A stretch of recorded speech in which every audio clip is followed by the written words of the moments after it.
UDF convener Adoor Prakash മാധ്യമങ്ങളെ കാണുന്നു. തത്സമയ തന്നെയായിരിക്കും ഞങ്ങളുടെ പ്രധാനപ്പെട്ട ലക്ഷ്യം. ഈ എൻ സ്വരാജ് എന്ന് പറയുമ്പോൾ സ്വാഭാവികമായിട്ട് CPM-ന്റെ ഒരു മുതിർന്ന നേതാവ് തന്നെയാണല്ലോ. അപ്പോൾ ഒരു പൊളിറ്റിക്കൽ ഫൈറ്റിലേക്ക് നിലമ്പൂർ മാറിയെന്ന് പറയാൻ കഴിയും, തന്നെയല്ലേ? അല്ല, പൊളിറ്റിക്കൽ ഫൈറ്റ് വരട്ടെ, നല്ല കാര്യമാണ്.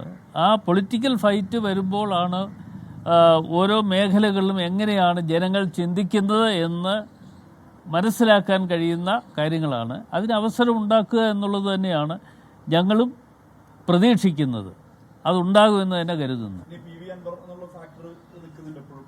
അപ്പോൾ PV അൻവറിനെ കൂടാതെ UDF-ന് മുന്നോട്ട് പോകാൻ കഴിയുന്ന ഒരു സാഹചര്യമാണല്ലോ.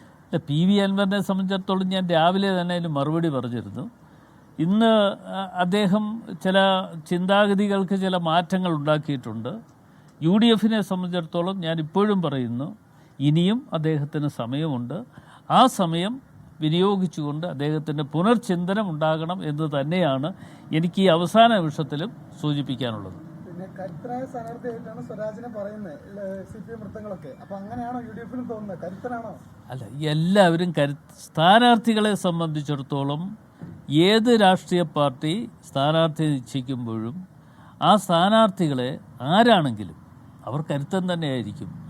അവരുടെ പ്രവർത്തനങ്ങളും അവരുടെ നീക്കങ്ങളുമാണ് തെരഞ്ഞെടുപ്പിൽ വിജയപരാജയങ്ങൾ ഉണ്ടാക്കാൻ വഴിയൊരുക്കുന്നത്.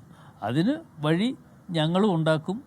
ഞങ്ങൾ ഈ തെരഞ്ഞെടുപ്പിൽ നിശ്ചയമായും ഇടതുപക്ഷ മുന്നണിയുടെ തെറ്റായ നയങ്ങൾ ചൂണ്ടിക്കാണിച്ചുകൊണ്ടുള്ള എല്ലാ പ്രവർത്തനങ്ങൾക്കും ഞങ്ങൾ നേതൃത്വം കൊടുക്കും. ഒന്നൊന്നായി ജനങ്ങളിൽ എത്തിക്കുവാൻ വേണ്ട ശ്രമങ്ങൾ ഞങ്ങൾ നടത്തും. അത് ഓൾറെഡി ഞങ്ങൾ നടത്തി കഴിഞ്ഞിരിക്കുന്നു. അതുകൊണ്ടാണ് ഞാൻ പറഞ്ഞത്, ഞങ്ങളുടെ എല്ലാ പഞ്ചായത്ത് UDF കൺവീനർ അടൂർ പ്രകാശ് മാധ്യമങ്ങളെ കാണുകയായിരുന്നു. നിലമ്പൂർ വിഷയത്തിലെ ഏറ്റവും പുതിയ പ്രതികരണങ്ങളാണ് ഈ മണിക്കൂറുകളിൽ വരുന്നത്.